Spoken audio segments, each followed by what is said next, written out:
परमेश्वर के बड़े नाम की स्तुति हो। आज जो वचन आपके सामने मैं लाना चाहता हूँ वो है गलातियों का पहला अध्याय उसका 4 में इस तरीके से लिखा हुआ है। मैं इंग्लिश में पढ़ रहा हूँ, आप हिंदी में देख लीजिएगा। वहाँ पे लिखा हुआ है, who gave himself for our sins that he might deliver us from this present evil world according to the will of God and our father.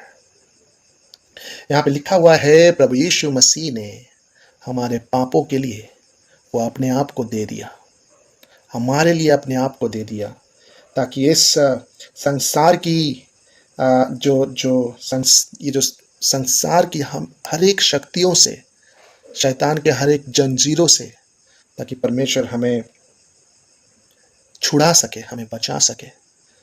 हमें निकाला है परमेश्वर ने, हमें नया जीवन दिया है।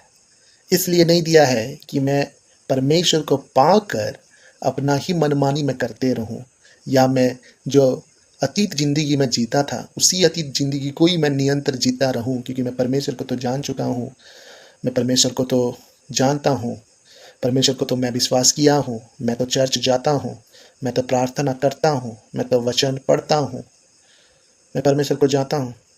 हर एक मेरा कमी घटिया को वो जानता है। कोई कोई ऐसा कहता है, मेरे जीवन को देखता है, मेरे जीवन को जानता है। मेरे प्रियो, एक बात को मैं क्लियर करना चाहता हूँ।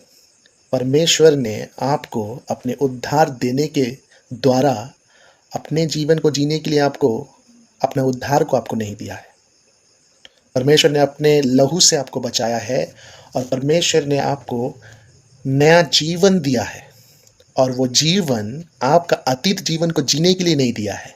परमेश्वर अपना जीवन आपके जीवन में डाला, ताकि जो नया जीवन जो आपने स्वीकार किया या आपने पाया परमेश्वर से, ताकि वो जीवन आप परमेश्वर के महिमा के लिए जी पाए। अब ये जीवन अपना नहीं है, वो मेरा अब जीवन नहीं है कि मैं अपने मनमानी से मैं जी लूं। मेरे कमी घटिया को तो वो तो देख ही लेता है, तो मुझे वो माफ करते ही रहेगा। नया जीवन में इच्छा सिर्फ यही रहेगा, प्रभु मैं तेरे लिए क्या कर सकता हूं।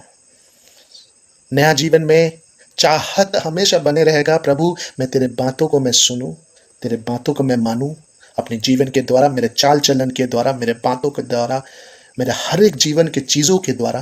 प्रभु तेरी नाम महिमानित हो सके, तेरे नाम बढ़ सके। प्रभु ये मेरा एक मसीही व्यक्ति का एक इच्छा हमेशा बने रहेगा।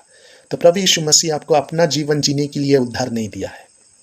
प्रभु यीशु मसीह अपना जीवन से आपको बचाकर परमेश्वर का जीवन को जीने के लिए अवसर आपको दिया है, ताकि आप परमेश्वर के जीवन को जी सके।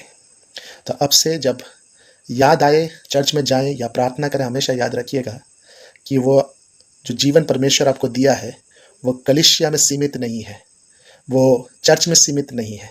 वहाँ जाकर परमेश्वर के दिया हुआ जीवन पूरा नहीं हो जाता है। परमेश्वर का जीवन आपको दिया गया है इसी संसार में रहकर परमेश्वर को जीवन को जीने के लिए, परमेश्वर का पवित्रता को जी कर दिखाने के लिए, परमेश्वर के दिए हुए नया जीवन को प्रकाश करने के लिए, अपने उद्धार का गवाही को इस संसार के बीच में रखने के लिए परमेश्वर हमें ये जीवन अपने अनुग्रह और दया से परमेश्वर ने हमें दिया है।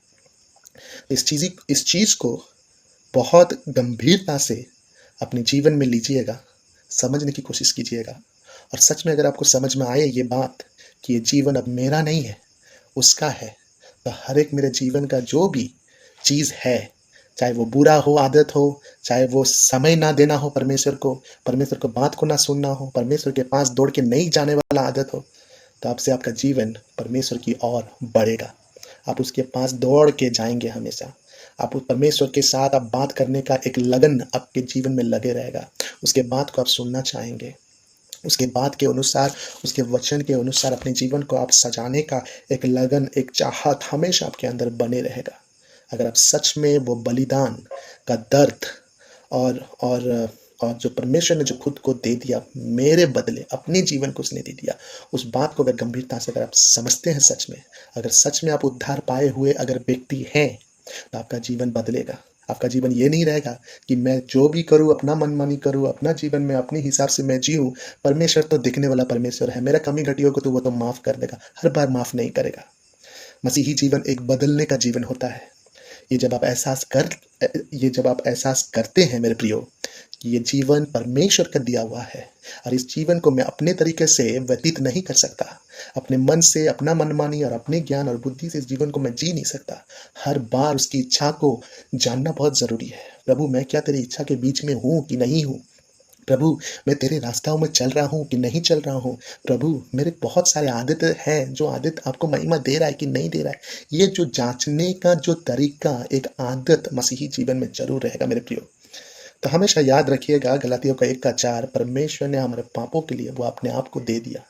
तो हर दिन कितना आवश्यक है अपने जीवन को कितना बार उसके पास लाना है और अपने जीवन को परमेश्वर के हाथ में हमें सौंपना है, बार बार सौंपना है। सिर्फ कलिसिया में जाकर आराधना दे देने से परमेश्वर खुश नहीं होता है, परंतु हमारे हर एक दिन के द्वारा जब परमेश्वर हमारे जीवन को देखता है, उस जीवन को अगर हम हर एक दिन में अगर उसके हाथ में अगर सौंपते नहीं है, तो जीवन जीना व्यर्थ है। एक मसीही होकर इस संसार में जीवन जीना व्यर्थ है।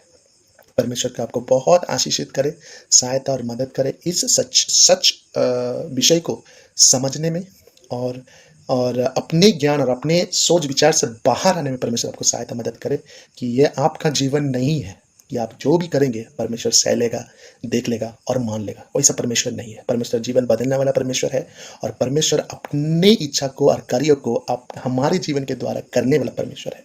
वो हमारे करने के बीच में वास करने वाला परमेश्वर नहीं है। वो अपने कार्यों को करेगा हमारे जीवन के द्वारा और हमारे जीवन में वो वास करेगा। तो हमारे सिस्टम के साथ परमेश्वर चलने वाला परमेश्वर नहीं है। हमारे सिस्टम में परमेश्वर अपना सिस्टम को अगुवाई करने वाला परमेश्वर है। परमेश्वर के बड़े नाम की स्तुति हो। बहुत बहुत धन्यवाद। इस सच्चाई को बहुत दिन से मैं सोच रहा था समझाने के लिए, किस तरीके से मैं इसको बता सकूं। परमेश्वर के बहुत बड़े परमेश्वर के नाम की स्तुति हो। धन्यवाद देता हूं, एक छोटी सी वचन या शब्द को मैं आपके सामने रख पाया हूं। परमेश्वर बहुत आयत आपको आशीषित करे। उसके सच को समझने के लिए परमेश्वर में हमेशा बने रहे। धन्यवाद।